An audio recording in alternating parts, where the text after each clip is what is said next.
En lugares de delicados pastos me hará descansar. Junto a aguas de reposo me pastoreará. Confortará mi alma. Me guiará por sendas de justicia por amor de su nombre. Aunque ande en valle de sombra de muerte, no temeré mal alguno, porque tú estarás conmigo. Tu vara y tu cayado me infundirán aliento. Aderezas mesa delante de mí, en presencia de mis angustiadores. Unges mi cabeza con aceite, mi copa está rebosando. Ciertamente el bien y la misericordia me seguirán todos los días de mi vida, y en la casa de Jehová moraré por largos días. ¡Qué salmo ese!, ¿no? Pues con ese salmo les queremos dar a todos una cordial bienvenida a este mes de noviembre. Linda época en la que se nos viene ya pronto. Gracias por estar con nosotros y nuevamente nos acercamos a ustedes para que juntos nos acerquemos al Señor. Sean todos bienvenidos. Gracias por estar con nosotros y gozar de esta compañía con ustedes. Queremos también venir y juntos disfrutar la palabra del Señor. Y para ello, pues queremos hacerlo preparando nuestros corazones con esta oración que les invito a que me acompañen, por favor.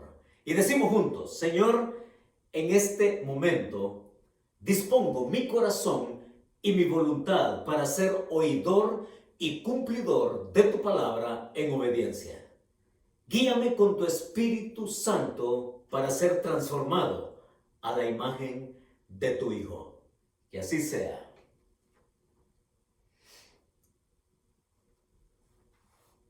Creo que todos nos hemos dado ya por enterado de las noticias que nos vienen desde Europa.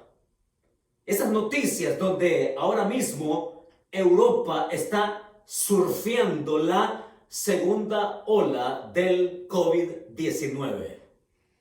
Y las noticias no son tan buenas, porque desde el viernes, ayer y hoy, los contagiados se cuentan por miles y las muertes se cuentan por cientos. Una vez más, ahora Europa está tomando sus precauciones y tanto Alemania, Francia, España, Italia, Holanda, en fin, todos los países del continente europeo, ahora están hablando de encierro. Ahora están hablando otra vez de confinamiento.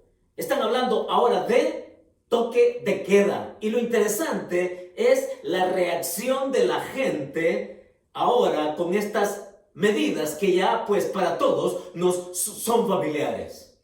Y la gente reaccionando. Y por ejemplo, muchos allá haciendo disturbios en España, Italia y en otros lugares, reaccionando a las medidas que están tomando las autoridades para prevenir contagios masivos.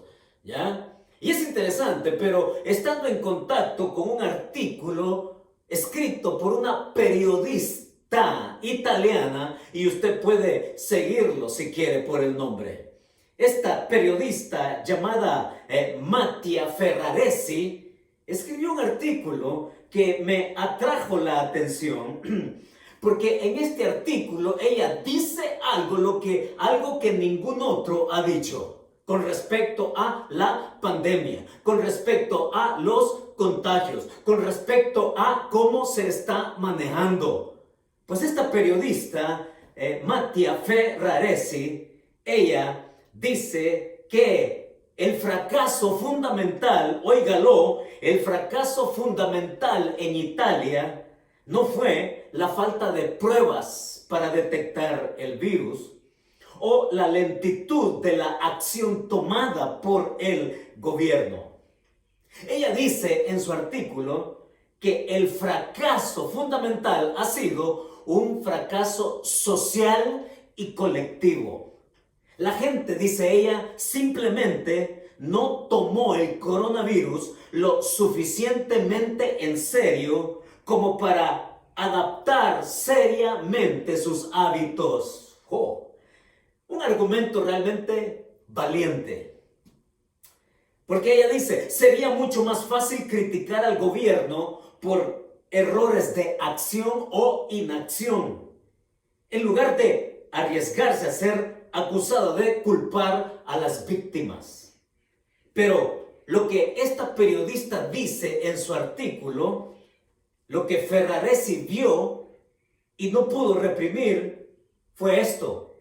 Y ella lo llama la incapacidad radical del público italiano para adaptarse a la posibilidad de un resultado terrible.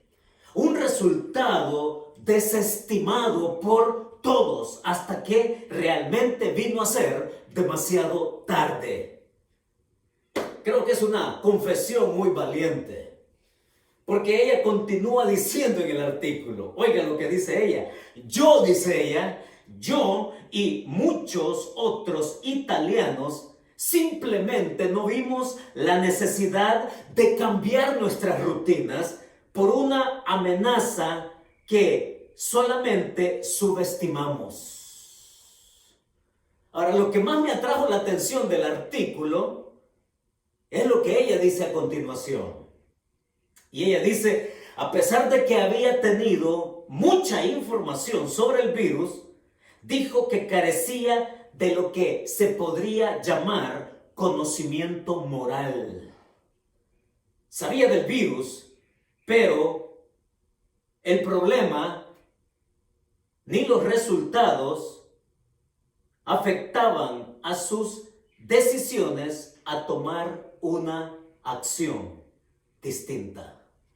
Esto último es lo que me trajo la atención. Porque es esto último lo que nosotros tenemos que entender. Comprender no solamente por la realidad de enfrentar un virus y una pandemia que a lo mejor, como está sucediendo en Europa, va a llegar a suceder acá también en Estados Unidos o en otros países del mundo, como lo es surfear de nuevo una segunda ola del coronavirus. Que podamos tomar acción, ser responsables y que la amenaza nos lleve a cambiar nuestras decisiones en nuestras acciones y en nuestros hábitos. Eso es real. Y si no se hace, entonces los resultados van a ser catastróficos, trágicos. Ahora, ¿por qué comienzo mi día de hoy con usted sentado ahí frente al televisor, a su computadora, a su dispositivo, donde puede estar conmigo frente a frente, cara a cara con este tema? Porque lo mismo ocurre también con la vida espiritual.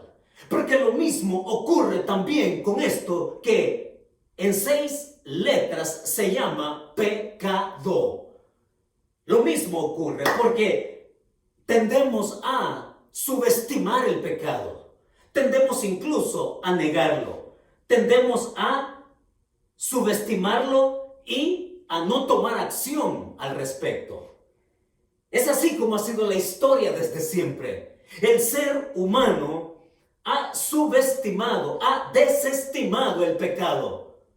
Y el resultado es que se enfrenta con una tragedia. Y vaya si la historia no ha sido testigo de ello. Ignora la necesidad de tomar acción, una acción radical. Esa acción radical que tiene que ver con una decisión, y esa decisión no es otra cosa que venir a un arrepentimiento con Dios. Establecer una relación con Él. Y evitar entonces las consecuencias trágicas de lo que la Biblia enseña. Se llama condenación. Ahora, nosotros el día de hoy venimos a lo que la Escritura nos quiere decir. Porque precisamente el texto de hoy lo vamos a ver con toda la responsabilidad del caso. Nos vamos a acercar con toda la atención que merece.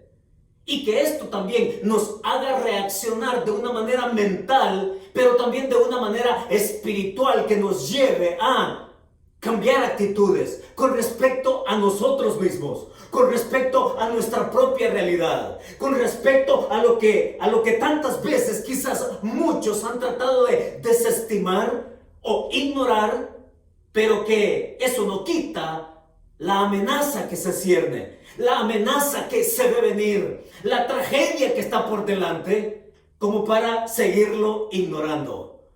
Es aquí donde hoy nosotros nos ponemos frente al pasaje que el Señor nos pone sobre la mesa. Hebreos capítulo 10, versos del 26 al 31. Y para que usted vaya hojeando su Biblia, o para que vaya con sus dedos recorriendo digitalmente su Biblia, vaya conmigo a Hebreos capítulo 10, versos del 26 al 31. Ahora sí, tenemos que ponernos en el contexto, porque queremos entender el pasaje. Queremos captar completamente los principios que el autor está a punto de describir, de elucidar para nosotros, desvelar para nosotros, y que nos quede claro qué es lo que continúa después. En Hebreos capítulo 10, versos del 26 al 31, encontramos algo de lo cual ya nosotros hemos hecho alusión en capítulos anteriores, especialmente en el capítulo 8. Allá, cuando estuvimos en el capítulo 8, estuvimos viendo ese punto de vista falso del creyente. Es decir, está hablando de aquellos, el pasaje de hoy está refiriéndose a lo que se ha descrito ya en el capítulo 8. El autor está hablando de aquellos que no necesariamente tienen fe. Está hablando de aquellos que solamente están asociados, que están dispuestos a escuchar la verdad, pero que no toman una decisión al respecto. Me explico. Y necesito que usted se centre en ese aspecto porque es un punto muy pivotal en el pasaje el día de hoy. El autor en el capítulo 10, versos 26 al 31, se está refiriendo a ese tipo de persona que simplemente vive allegado, vive asociado, le gustan las cosas espirituales, pero que nunca toma una decisión al respecto. Sí, de eso se trata el pasaje el día de hoy. Y por cierto, para conectar o reconectar de lo que dijimos en el capítulo 8 cuando pasamos por ahí, vamos a recordar que dijimos que este tipo de persona es esa persona que le gustan las cosas espirituales, pero eso no significa que las posea. ¿Lo recuerda? Dijimos en esa ocasión que te gusten las cosas espirituales. Y desde entonces hasta el día de hoy probablemente la tendencia tuya ha sido la misma. Que te gusten las cosas espirituales no significa que las tengas. ¿Ya? Lo segundo que dijimos, que la señal de la regeneración de alguien que verdaderamente toma una resolución y una decisión de fe en su vida es el fruto. Y dijimos también en esa ocasión que solo parecerlo, oigan, que solo parecer una persona de fe te expone a una pérdida que es irreparable. Pues con eso de fondo, con eso de contexto y con eso de conexión traído desde el capítulo 8, ahora el autor nos va a decir algo más con respecto a ese mismo tipo de persona. Es cierto. Algunos se han acercado al pasaje refiriéndose a que aquí está hablando a cristianos. Algunos están sugiriendo incluso que tiene que ver con la disciplina que experimenta el cristiano por continuar en una vida de pecado. Pero cuando tratamos de ponerlo en el equilibrio más fuerte, en el equilibrio contextual más aceptable, es el autor que hace referencia otra vez a ese tipo de persona que simplemente aparenta serlo, pero que realmente no lo es.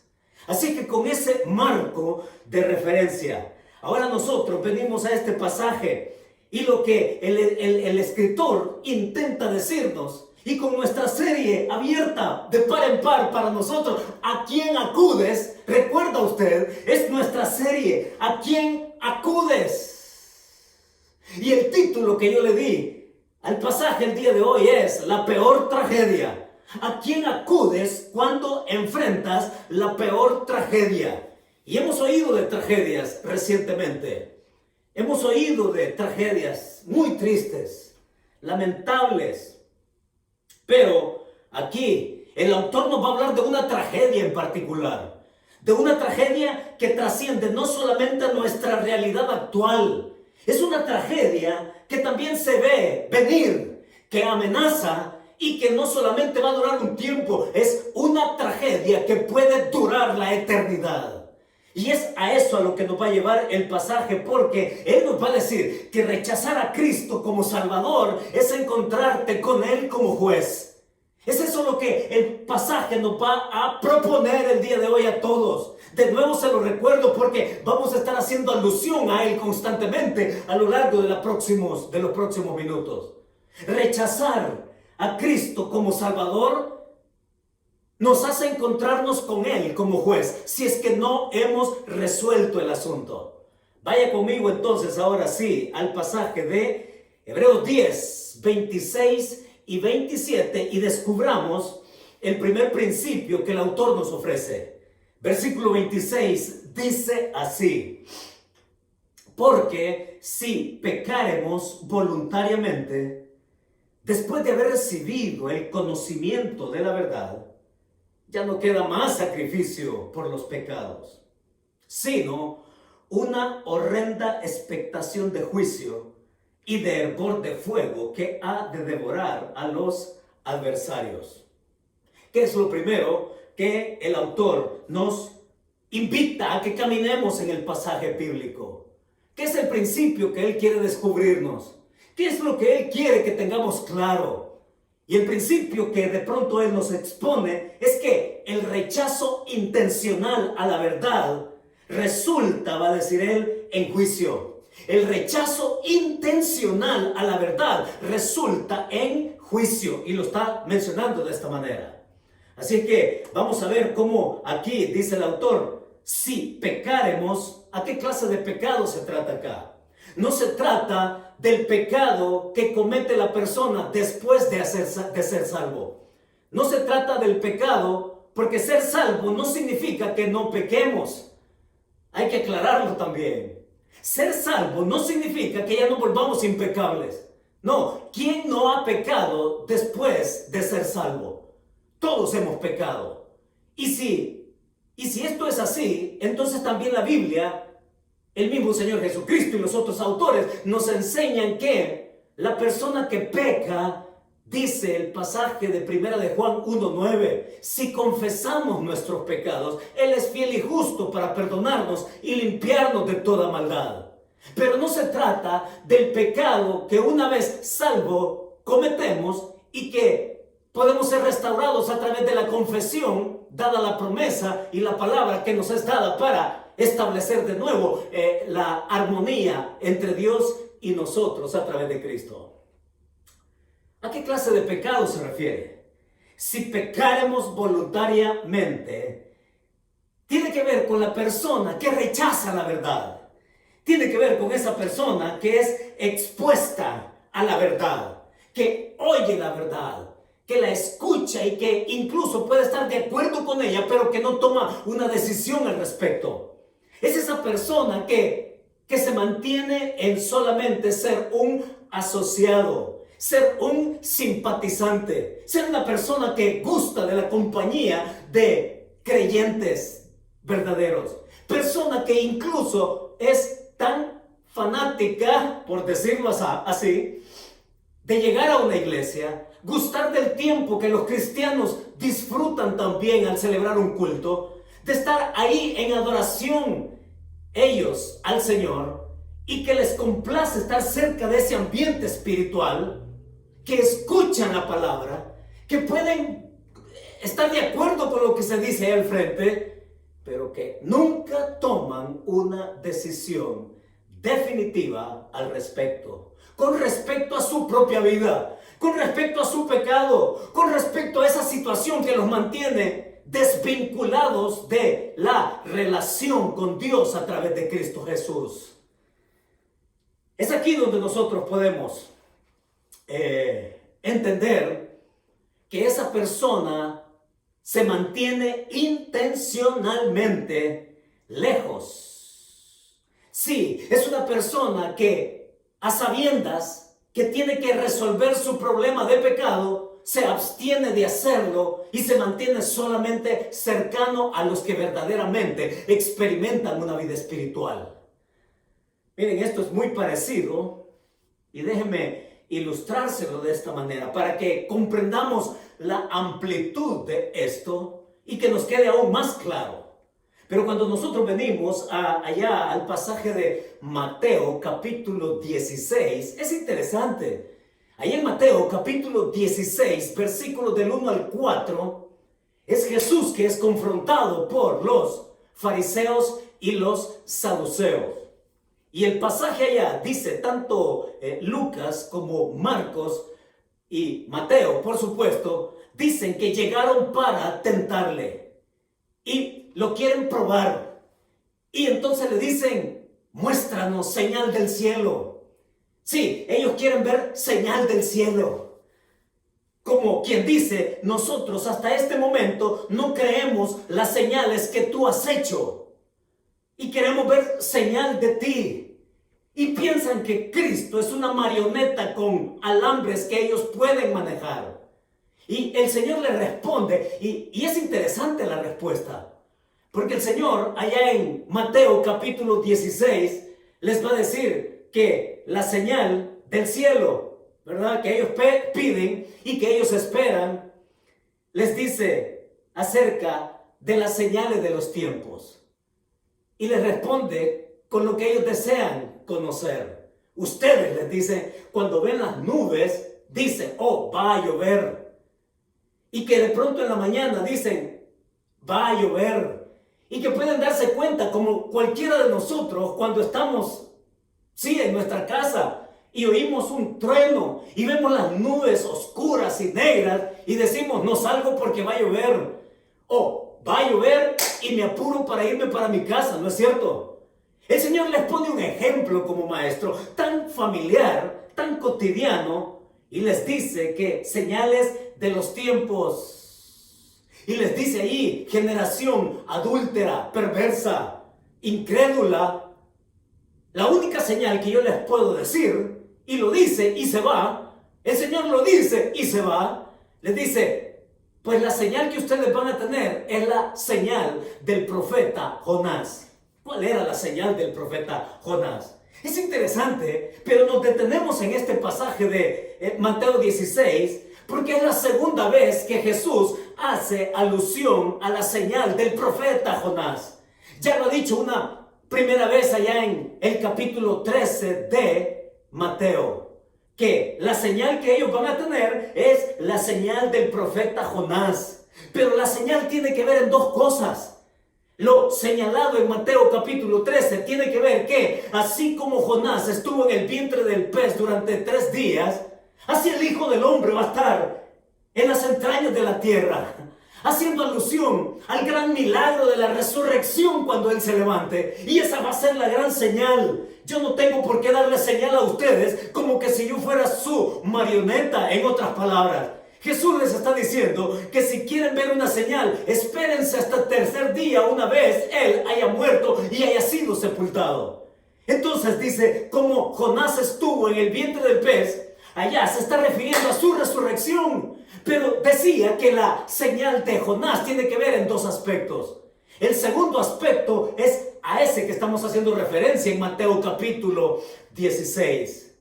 Y la señal a la que se refiere Jesús es que la predicación de Jonás hacia el pueblo de Nínive era: arrepentíos porque dentro de 40 días Nínive será destruida. Es Jesús que les dice que la señal es la predicación del profeta Jonás de que juicio viene sobre Nínive y lo que ellos tienen que hacer es arrepentirse. ¿Me capta la idea ahora? Esto que vemos acá en el capítulo 10 de Hebreos 26 y 27 es que la persona que rechaza intencionalmente la verdad se expone a un juicio. Se expone a un juicio que lo amenaza. Y en tanto la persona no toma una acción de fe, un paso de fe, una decisión de fe con respecto a su pecado, se mantiene en una constante amenaza de ese juicio que viene. Es tremendo el asunto. No es para subestimarlo. No es para verlo como poca cosa, porque es tan serio que el Señor lo advierte. Las señales, en otras palabras, las señales son tan claras como para que cada uno de nosotros tome una decisión al respecto. Es tomar esa decisión que Él espera, que Él quiere, que Él anhela para iniciar un vínculo de padre a hijo en la persona de Jesucristo. Y una vez establecido ese vínculo, entonces la persona sí resuelve su eternidad, sí resuelve desde su presente inmediato, porque a partir de ahí se le garantiza que esa vida va a continuar en un gozo eterno al lado del Padre. Eso es lo que nos invita el autor aquí en estos primeros versículos 26 y 27. Si pecáremos voluntariamente, después de haber recibido el conocimiento de la verdad, dice, ya no queda más sacrificio por los pecados, ya no hay más allá. Es decir, ya no más recurso más allá de la persona de Cristo ofreciéndose en sacrificio por nosotros. Ya no hay más. Es decir, ¿qué más esperar? Es que hasta ahí llega todo. Es en Jesucristo se concluye todo. Es en Cristo en que todo puede estar completo. Es en Cristo que la persona puede encontrar el verdadero significado y propósito para su vida. Entonces dice, ya no queda más sacrificio por los pecados, porque el único sacrificio que cuenta es el de Cristo Jesús muriendo en la cruz del Calvario por todos nosotros, mostrando su gracia, pero queriendo que su gracia sea efectiva en tanto la persona, más allá de solamente ser un simpatizante o un asociado y que le gusten las cosas espirituales, Dios, Cristo, espera que esa gracia sea efectiva para que la persona por fin venga a resolver su problema de pecado. Eso es lo que nos ofrece el versículo 26 y 27. Y note en el verso 27 dice, sino una horrenda expectación de juicio y de hervor de fuego que ha de devorar a los adversarios. ¿Quiénes son los adversarios acá? Los adversarios son los hostiles, son esas personas que se oponen, son esos contrarios, es decir, son los que se mantienen en un estado incrédulo, que a pesar de escuchar la verdad vez tras vez, en todas las oportunidades que se les presentan, son personas que se mantienen rechazando la verdad y colocándose en esta categoría de adversarios, de estar en contra de Cristo, de no aceptar su sacrificio, con todo y que escuchan y entienden la verdad, pero que intencionalmente lo rechazan.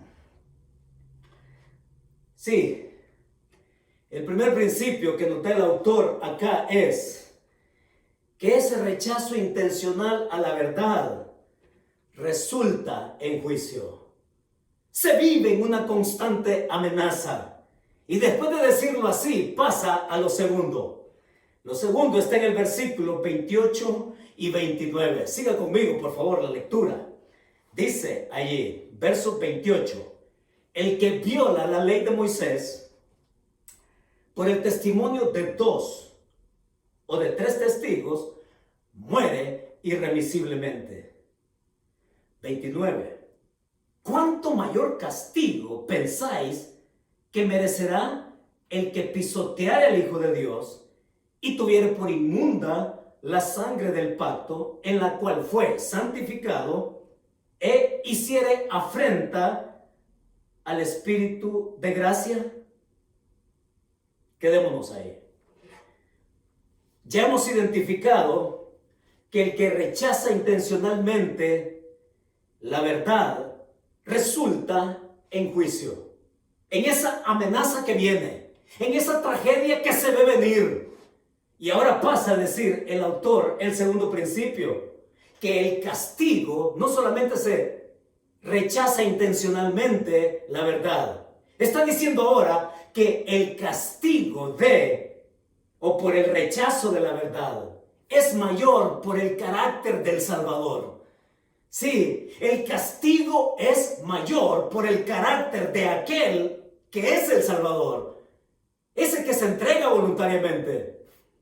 Y ahí en el versículo 28 habla de algo que para ellos les era muy familiar. Todo judío conocía esto. Es decir, no les está diciendo algo que ellos ignoran, porque desde niños crecían en la ley, instruidos en la ley, comprendían cuáles eran los pros y los contras de la ley. Sabían muy bien qué significaba desobedecer la ley. Y ahí en el versículo 28 hace un resumen de ello. El que viola la ley de Moisés, dice, por el testimonio de 2 o 3 testigos, muere irremisiblemente. Y eso lo sabían perfectamente. Ellos sabían que la persona que desobedecía la ley, entonces esta persona era bajo testigo de 2 o de 3, la persona era apedreada hasta morir. Lo entendían perfectamente. O sea, desobedecer la ley llevaba a la persona a la pena capital. Desobedecer la ley de Moisés, que era el legislador, llevaba a la persona a la tragedia de muerte. Entonces en el verso 29 hace la pregunta, a manera de pregunta, y en esa pregunta él describe 3 aspectos de cuánto más implica el juicio y el castigo y la tragedia a la cual nos estamos refiriendo. En el versículo 29 dice, ¿cuánto mayor castigo pensáis que merecerá el que pisoteare al Hijo de Dios? ¿Qué es esto? ¿Qué es esto? Ya hemos hablado desde el principio de la carta de los Hebreos que Jesús es superior a Moisés, que Jesús es superior al pacto antiguo, que Jesús es el único que lo ha sabido cumplir plenamente. Es Jesús que se coloca en una categoría superior a Moisés, a la ley, el único cumplidor. Nadie podía señalar a Jesús como que le faltó algo por cumplir de esa ley, porque Él la cumplió toda a cabalidad. Es Jesús que en ese estatus de superioridad entonces pone el estándar aún más alto. Y en otras palabras, está diciendo el autor, si desobedecer la ley significaba muerte, ahora imagínense lo que significa rechazar a Jesús, que está por encima de Moisés y que está por encima de la ley. Imagínense, dice el autor en el verso 29, ¿cuánto mayor castigo pensáis que merecerá el que pisoteare al Hijo de Dios? Y préstele atención a este aspecto. Porque lo que primero está haciendo alusión el autor aquí es al Hijo de Dios. Sí, lo que lo describe a Él en su deidad, en su persona, en su carácter. Es decir, pisotear al Hijo de Dios significa rechazar su divinidad, rechazar que es Hijo de Dios. Como tantos durante su ministerio terrenal le dijeron, no, si eres Hijo de Dios, entonces bájate de esa cruz y entonces vamos a creer en ti. Oigan, cuando pensamos en el Hijo de Dios, no solamente es el Hijo de Dios que existió eternamente, es el Hijo de Dios que se encarnó, que vino a ser como uno de nosotros, que anduvo como uno de nosotros. Se identificó de tal manera que incluso Él tomó nuestras pobres carencias, nuestro pecado, y lo llevó consigo en la cruz. Y hemos hablado de sobra ya de esto. Pero cuando hablamos de rechazar su persona, es rechazar no solamente lo que Él es eternamente, sino lo que Él fue terrenalmente, identificándose con nuestra causa de pecado. Rechazar al Hijo de Dios es pisotearlo. Está diciendo acá atacar y rechazar su verdad. Miren, hay muchos grupos religiosos que toman a Jesucristo simplemente como un moralista, un buen hombre que apareció por ahí en la historia, un hombre que por casualidad se dio un cruce ahí en nuestro tiempo histórico, pero que rechazan su deidad, rechazan su persona. Y hay muchos grupos religiosos, y usted sea una persona cuidadosa cuando escucha que Jesucristo solamente vino a ser un maestro, o un hombre noble, o una persona iluminada. Cuando le digan eso, salga de ahí, hágase el favor de salir de ahí, porque Jesucristo es el Hijo de Dios eterno, que transcurrió por una vida terrenal para que nosotros a través suyo entendamos hasta dónde Dios quiere llegar en su disposición de salvarnos, de perdonarnos, de establecer un vínculo irrompible a través de la fe. Y rechazar a Jesucristo es rechazar su encarnación, es rechazar su muerte, es rechazar su resurrección, es rechazar lo que Él es hoy allá a la diestra del Padre, es rechazarlo todo completamente. Es rechazar su persona, repudiar todo, pues todo lo que el autor ha dicho en 10 capítulos acá. Él es la imagen del Dios invisible, ha dicho en el capítulo 1, el primogénito de la creación. En Él subsisten todas las cosas, y todas las cosas por Él fueron creadas. Es Jesús que tiene un nombre que es sobre todo nombre.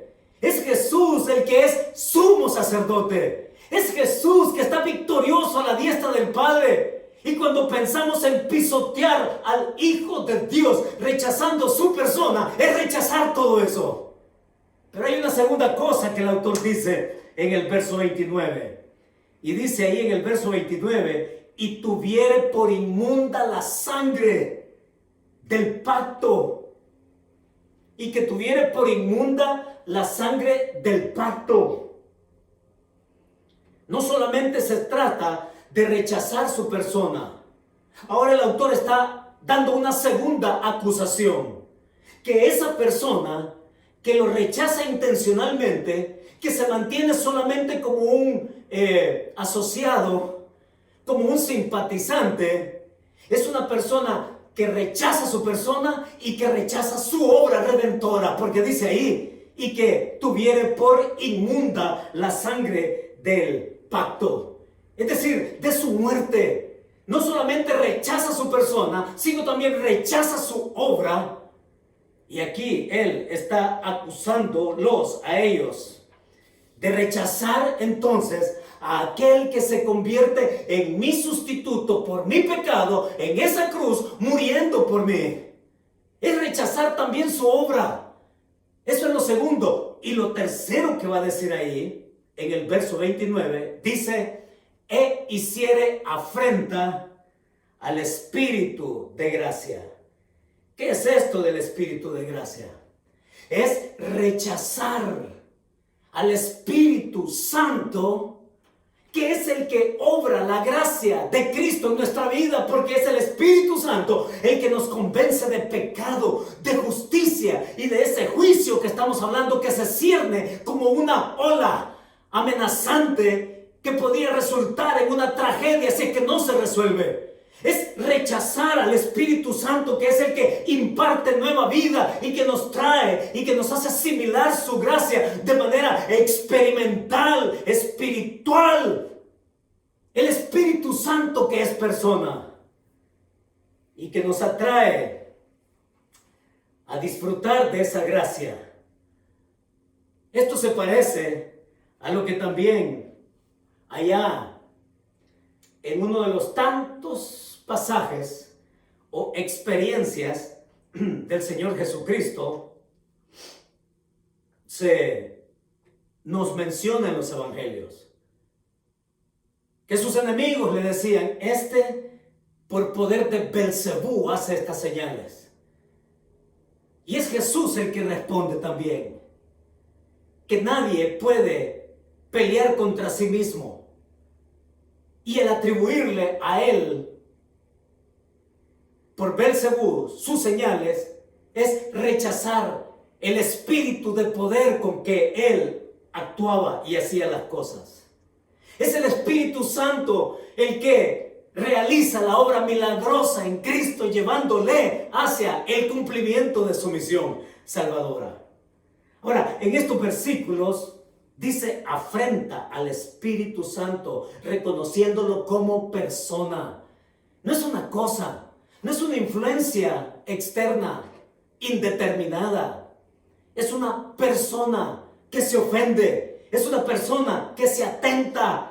Es esa persona bendita, la tercera persona de la Trinidad, hablándonos y llevándonos a asimilar la gracia de Dios a través de su Hijo en nosotros. Entonces, esa persona que se mantiene así, simpatizante, asociada, simplemente es una persona que rechaza la verdad, rechaza a la persona y rechaza la obra de Jesucristo mientras no tome una decisión al respecto. Ahora, ¿qué es lo tercero? ¿Qué es lo tercero que va a decir acá el autor? Lo tercero, ahí en el verso 30 y en el verso 31. Dígame, por favor, que me está siguiendo. Y el verso 30 y 31 dice: pues conocemos al que dijo: mía es la venganza, yo daré el pago, dice el Señor. Y otra vez, el Señor juzgará a su pueblo. Horrenda cosa es caer en manos del Dios vivo. No solamente se trata de un rechazo intencional, también ha dicho que el castigo por el rechazo es mayor, mucho mayor que desobedecer la ley. Y lo tercero que nos está diciendo en los versículos 30 y 31, que el juicio por el rechazo no se va a deber por incredulidad, o mejor dicho, por ignorancia de su gracia. Aquí el versículo 30 y 31 nos dice que el juicio por el rechazo no es por la ignorancia de la gracia de Dios para nosotros. En el verso 30 dice: él se incluye y dice: pues conocemos al que dijo: mía es la venganza. Y luego el Señor juzgará a su pueblo. ¿De qué está hablando ahora? Está hablando de lo que está dicho allá precisamente en la ley, Deuteronomio. Y allá en Deuteronomio, capítulo 32, versos 35 y 36, es Dios que está diciendo: mía es la venganza. ¿Ya? Yo voy a retribuir y yo voy a juzgar al pueblo de los que verdaderamente tienen fe, de los que no la tienen. Es Dios que tiene el derecho de hacerlo, porque Él precisamente está advirtiendo a cada persona en todo tiempo que tiene que arreglar algo que tiene pendiente.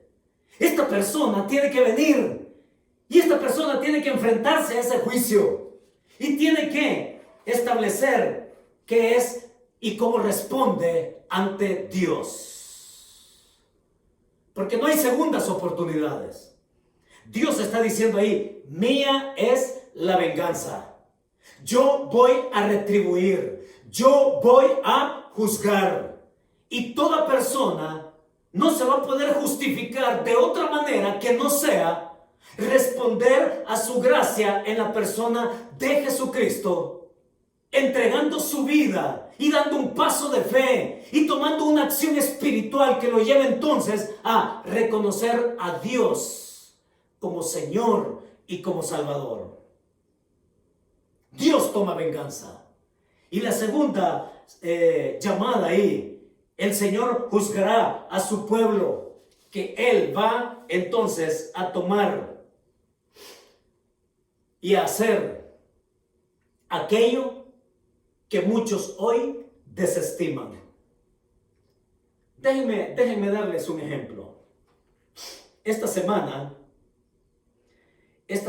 tuve la oportunidad de reunirme con un amigo, un hermano. Pudimos reunirnos en un restaurante, tomar tiempo para platicar, orar y, bueno, incluso hasta invitándome a algo que siempre he querido hacer. Él es bueno, buen cazador. Y dentro de las cosas que platicamos me invitó a que yo fuera de cacería con él. Así que tengo la invitación abierta. Pero entre todas las cosas que platicamos y compartimos y comimos y oramos, también me habló de una experiencia por la cual él pasó. Sucede que él es oficial en una de las prisiones acá en California, más al norte. Y él, en una ocasión, fue atacado por uno de los internos.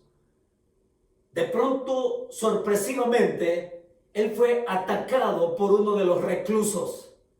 Lo atacó y lo golpeó al punto que él tuvo que ser llevado al hospital.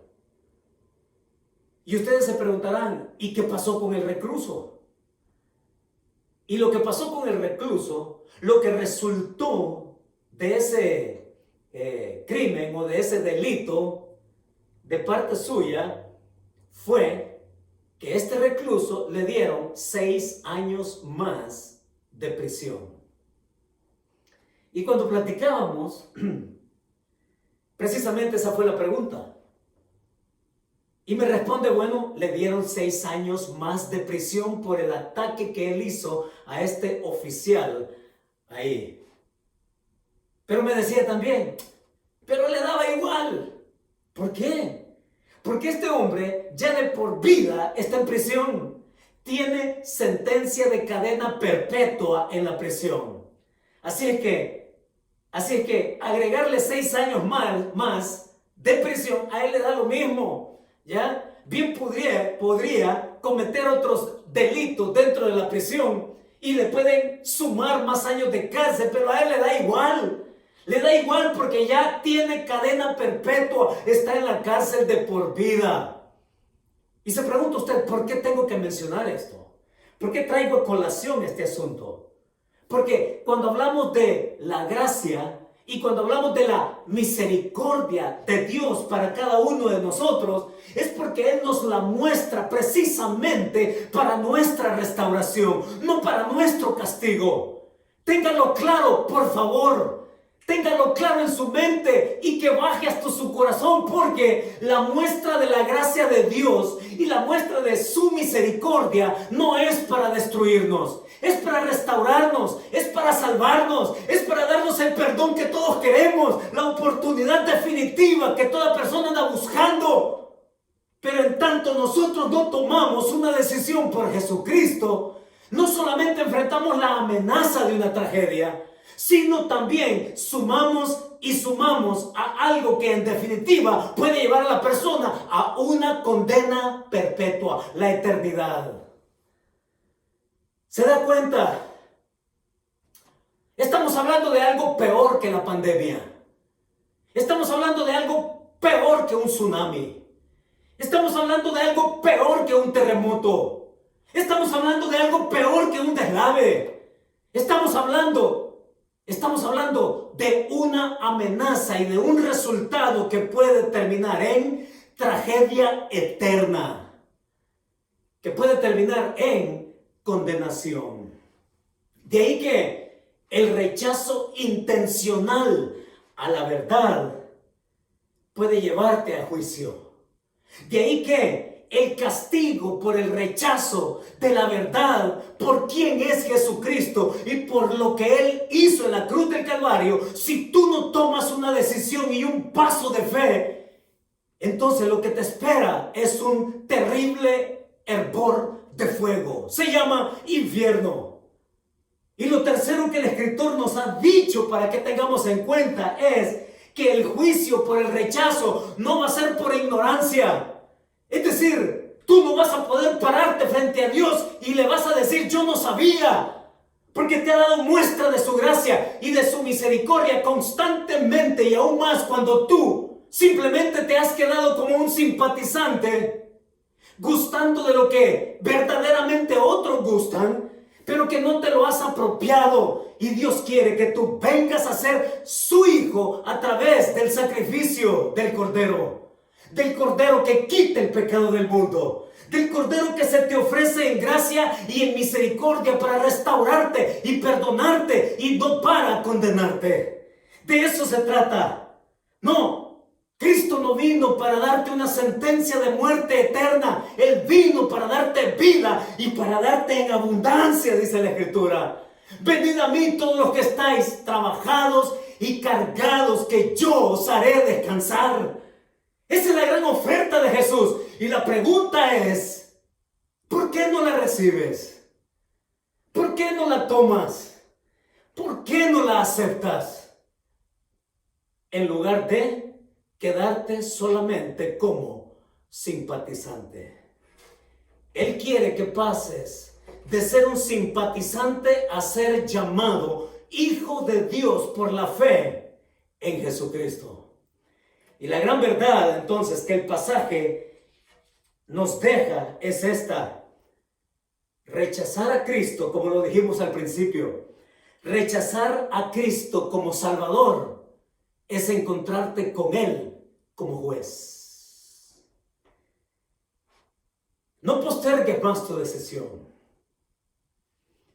porque postergarlo te puede llevar a la tragedia eterna. Oremos. Padre, muchas gracias, porque es en tu Hijo que toda gracia y toda misericordia nos es dada. Es en tu Hijo que tenemos garantía del perdón definitivo de nuestros pecados. Es en tu Hijo que tenemos la garantía de una salvación que es eterna. Es en tu Hijo que la oferta de tu gracia y de tu misericordia, Señor, es para restaurarnos, no para condenarnos. Pero yo oro por aquellos que todavía solamente siguen siendo simpatizantes. Y tú que me escuchas, y tú que me ves, allá en el fondo de tu corazón pregúntate y respóndete en tu interior si solamente simpatizas con Cristo o si verdaderamente eres hijo de Dios a través de Él. Y que el día de hoy tú puedas llegar a una decisión espiritual, dar un paso de fe, entregar tu corazón al Señor y dejar que Él se convierta en tu Salvador, en tu Señor, y que de esa manera tú gustes desde ya la vida eterna que Él ha prometido. La señal, una vez más, es que te predicamos que se avecina una tragedia, pero que esa tragedia tú la puedes evitar si vienes en fe al Señor Jesucristo. Y si nunca has tomado una decisión, este puede ser tu momento, diciéndole: Señor Jesucristo, gracias porque me amas. Hoy entiendo que te necesito. Me entrego a ti en fe. Te confieso mi pecado. Te confieso mi necesidad de ti. Te confieso mi necesidad de ser perdonado y mi necesidad de ser hecho un hijo tuyo. Hoy te recibo como mi Señor y mi Salvador. Te entrego mi vida en Cristo Jesús. Amén.